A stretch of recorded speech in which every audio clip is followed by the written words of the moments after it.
Hello and welcome back to the latest edition of the Morning Bulletin here on the Blood Red channel. I'm your host, Edward Kay. Joining me is Liverpool.com editor Matt Addison, and we are, of course, going to be previewing Liverpool's pretty tough task for this evening, going to the Bernabeu, trying to overturn a 5-2 deficit from that first leg at Anfield in the Champions League round of 16. I think my feelings were pretty much echoed by Klopp yesterday. You know, after the first leg, it seems like it's done and dusted. But yesterday he was a bit more chipper, saying, you know, we're here to come and give it a go. You know, it is possible. Have your feelings changed at all over the last couple of weeks, Matt? Do you reckon something special could happen, maybe? Yeah, I mean, they might as well give it a go, haven't they? Like Klopp and yourself have said there. They're over there. They've got to play the game anyway. It's, you know, one of those where you give it a go, and if you do happen to go a couple of goals up like they did in the first leg, I don't think that would be, you know, completely impossible. I think the thing that I keep thinking is it would almost be the worst case scenario that Liverpool went 3 goals up and then still didn't go through, because then it gives you that little bit of hope. But then, you know, it still doesn't quite happen. But look, it's going to be a really hard game. I think, you know, for Real Madrid, it'll just be a case of controlling it. We've seen at Anfield that they're not going to get flustered. If Liverpool did go a couple of goals up, they're just going to carry on playing the normal game. Liverpool have got to be perfect. They've got to get a bit of luck. They've got to, you know, maybe Real Madrid get a red card early on, or, you know, whatever it might be. There is, you know, a 1% chance of it happening. But I have to say, if I was going to put a bet on, it certainly wouldn't be in favour of Liverpool being in the draw on Friday. Yeah, and Klopp sort of towards the end of his press conference yesterday really stressing the importance of a clean sheet, saying obviously all the journalists like, you know, if you win 3-0, 3 goals, that's all it takes. Like, yeah, but that's if they don't score at the Bernabeu. How confident are we that Liverpool can keep a clean sheet tonight?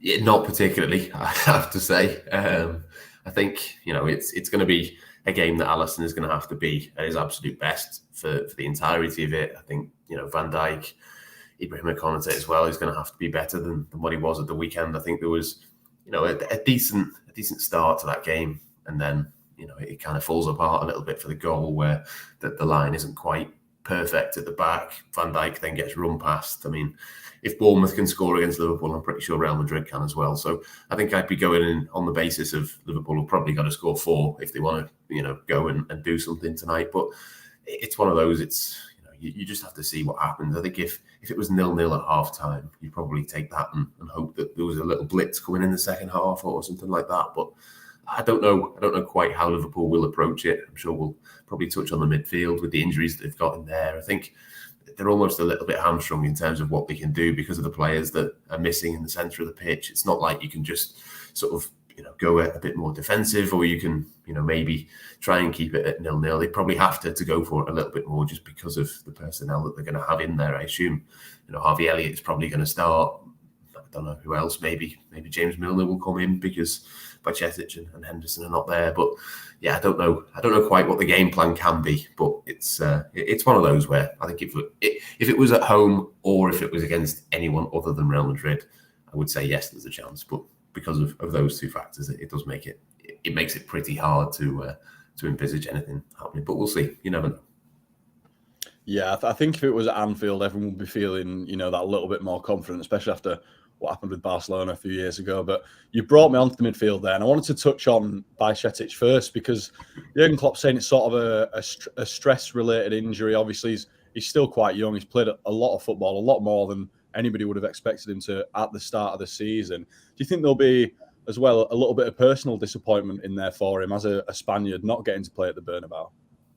Yeah, I'm sure he would have been looking forward to that. I'm sure he would have started as well if he was fit. I know he has travelled over there, which is interesting, whether that's just, you know, to give him the experience of the trip.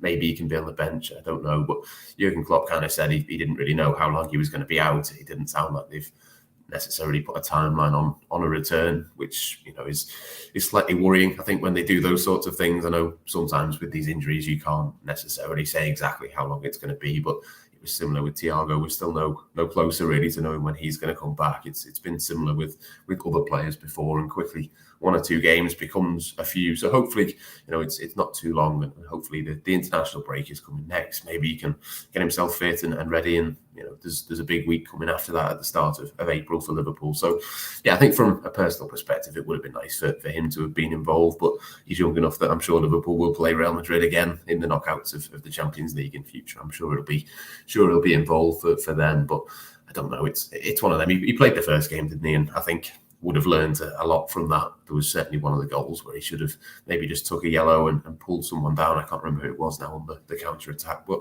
yeah, there's definitely I'm sure some sadness from him that he's not able to be involved. But as long as it's not too many matches for Liverpool, it's probably not the end of the world for him. It's going to be a really tricky game, and obviously you can learn from those tricky games, but I wouldn't want it to dent his confidence at all as well by playing. So it's maybe not the worst thing, as long as that injury isn't too bad.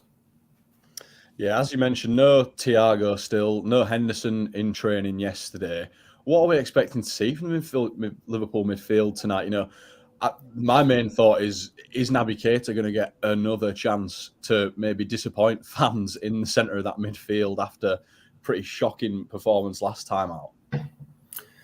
Yeah, possibly. I'd be surprised if it was Oxlade-Chamberlain. I think maybe Milner is a little bit more likely than Keita. Keita, I don't think, has been on the bench the last couple of matches when he has been fit, which is a little bit telling. I think as his contract comes down, he's been available but not selected. Curtis Jones is there as well, but that would be a big call to throw him in after having barely played this season, to put him in at the Bernabeu. So yeah, I think that the most likely scenario, I think, would be Fabinho and then Elliott to one side and Milner to the other. But I mean, the only other thing that you could do, obviously Liverpool have got to go there and score goals. Do you maybe go with almost a 4-2-4 from the start? Do you bring in another attacker? But then, I mean, Fabinho and Harvey Elliott is not exactly a two as a holding pair that you'd want to see necessarily next to each other either. So yeah, I guess it will probably be James Milner, but I think that kind of sums up where Liverpool are at, really. They've whittled through so many other midfield options. They've written off a teenager in terms of an injury who can't play, and James Milner is in there. It doesn't exactly scream out that Liverpool are going into this one with all cylinders firing. But yeah, it's going to be interesting. I mean, can James Milner even play the full 90 in a game like this? I'm not sure, but we'll see. It's not ideal, put it that way, but I reckon it's probably a Milner, Fabinho and Elliott midfield three, which it's probably not anyone's first choice, I would suggest. Yeah, I think with all the criticism, I mean, fairly and unfairly, Harvey Elliott's received this season, I think sticking him in a double pivot with a not high on confidence Fabinho might be a bit harsh at the Bernabeu. But I mean, it's dangerous to underestimate Liverpool in games like this. Carlo Ancelotti was saying in his press conference, his message to his Real Madrid players has been quite simple. I think he'll have been, drilling into his players that they can't underestimate Liverpool at any cost, given he's been on the end of one of the most famous European comebacks from the Reds. Yeah, I'm pretty sure they won't need that, though. I mean, they're a team which is full of experience, and I think from their perspective, they can kind of just come into this one, and if they score, great, but if they don't, they can just keep the ball and just pass it about for the 90 minutes. And, at some point, Liverpool will give up.